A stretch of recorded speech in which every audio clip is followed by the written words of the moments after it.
Halo sahabat Manggu, selamat datang kembali di channel Manggu Media dan semoga kalian selalu sehat walafiat dimanapun kalian berada.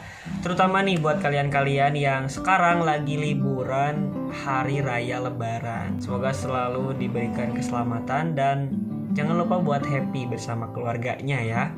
Nah, pernahkah kalian bertanya-tanya tentang keberadaan dinosaurus atau tentang bagaimana teori evolusi menjelaskan asal-usul makhluk hidup? Nah, pada hari ini kita akan membahas teori evolusi dari berbagai pendapat ahli, termasuk di dalamnya pandangan Islam tentang makhluk-makhluk hidup prasejarah seperti dinosaurus, manusia purba, dan lain sebagainya. Tapi sebelum itu, aku mau rekomendasikan salah satu buku yang membahas tentang teori evolusi, yaitu buku yang berjudul Evolusi. Nah, evolusi adalah perubahan atau pertumbuhan dan perkembangan secara berangsur-angsur dan perlahan-lahan atau sedikit demi sedikit. Secara harfiah dapat diartikan sebagai perubahan yang lambat atau perubahan yang perlahan-lahan. Nah, apa sih yang dibahas di dalam buku ini? Nah, di dalamnya ini dibahas terkait teori evolusi. Teori evolusi merupakan teori yang membahas mengenai perubahan dan perkembangan makhluk hidup, termasuk asal-usulnya serta keterkaitan genetiknya antara satu makhluk hidup dengan makhluk hidup yang lain. Buku ini memiliki 18 bab yang terdiri dari pengantar evolusi, konsep sejarah teori evolusi, pembagian evolusi, skala waktu bumi dan kehidupan, hingga kaitan evolusi kultural, evolusi biologis. Nah, buat kalian ini cocok banget yang mau mengetahui lebih jauh tentang teori evolusi dan juga seluk-beluk terkait evolusi. Mau itu pelajar, mahasiswa, atau kalian yang sekedar hanya ingin menambah pengetahuan. Segera check out bukunya di www.manggustore.com atau temukan Manggu Store di e-commerce kesayangan kamu. Nanti kita taruh link di deskripsi. Dan tanpa basa-basi, yuk kita bahas.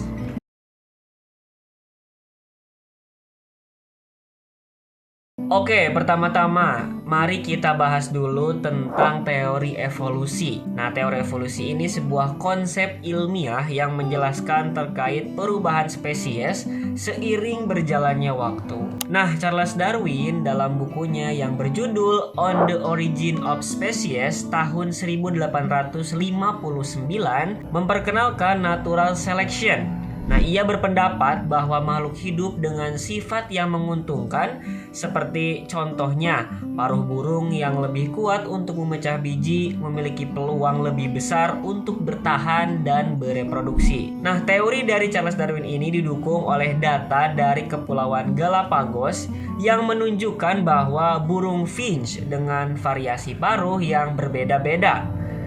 Alfred Russel Wallace juga mengembangkan ide serupa secara independen. Namun, ada pandangan lain tentunya. Jean-Baptiste Lamarck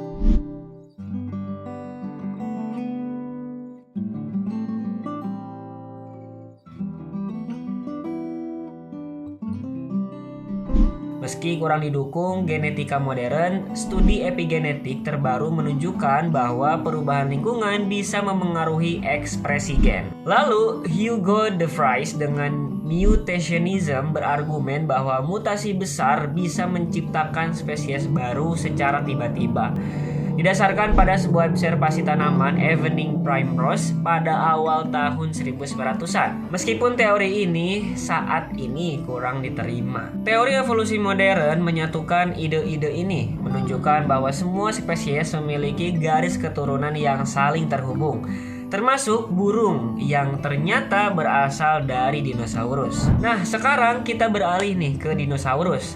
Mereka hidup antara 240 hingga 66 juta tahun yang lalu selama era Mesozoikum berdasarkan penanggalan karbon dan uranium pada lapisan batuan. Fosil dinosaurus ditemukan di seluruh dunia seperti Tyrannosaurus Rex atau T-Rex di Amerika Utara dan Spinosaurus di Afrika.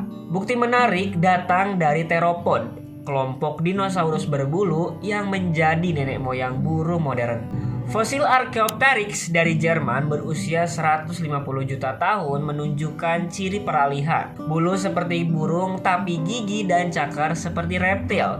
Studi DNA juga mengonfirmasi hubungan genetik antara burung dan dinosaurus dengan protein kolagen yang mirip. Kepunahan mereka sekitar 66 juta tahun yang lalu akibat asteroid berdiameter 10 km di Yucatan membuka jalan bagi evolusi mamalia dan burung. Jadi dinosaurus bukan sekedar makhluk raksasa yang punah, tapi bagian dari cerita evolusi yang masih hidup di sekitar kita. Lantas bagaimana Islam memandang ini? Al-Quran tidak menyebutkan secara eksplisit terkait dinosaurus, tetapi menegaskan terkait keberagaman ciptaan Allah Subhanahu wa Ta'ala. Dijelaskan dalam surah An-Naba ayat 67, disebutkan bahwa bukankah kami menjadikan bumi sebagai hamparan dan gunung-gunung sebagai pasak? Nah, ini menunjukkan bahwa kekuasaan Allah atas segala ciptaan. Ulama seperti Ibnu Katsir dan Syekh Ibnu Utsaimin berpendapat bahwa makhluk hidup prasejarah bisa saja ada sebelum manusia. Dalam surah Al-Baqarah ayat 30, malaikat bertanya tentang makhluk sebelum Adam yang menyebabkan kerusakan. Beberapa tafsir menunjukkan ini bisa merujuk pada sebuah entitas sebelum manusia. Namun, fokus Islam adalah pada ibadah, bukan detail ilmiah. Dengan demikian, Islam tidak menolak keberadaan dinosaurus sebagai ciptaan Allah yang hidup dan punah sesuai kehendaknya, sejalan dengan temuan-temuan sains pada zaman ini. Nah, itulah dia pembahasan kita pada video kali ini. Teori evolusi dari Darwin hingga Lamarck menjelaskan perjalanan makhluk hidup, termasuk dinosaurus yang menjadi burung. Dalam Islam, semua ini bisa dipahami sebagai bagian dari kekuasaan Allah Subhanahu wa Ta'ala. Jika kalian tertarik, jangan lupa like, subscribe, dan beri komentar apa pendapat kalian tentang hubungan sains dan agama. Sampai jumpa di video berikutnya. Sampai jumpa lagi di video selanjutnya. Kalau ada pembahasan manggu yang keliru, jangan lupa untuk kasih koreksi, kritik, dan saran di kolom komentar ya. Dan sampai jumpa lagi di video selanjutnya.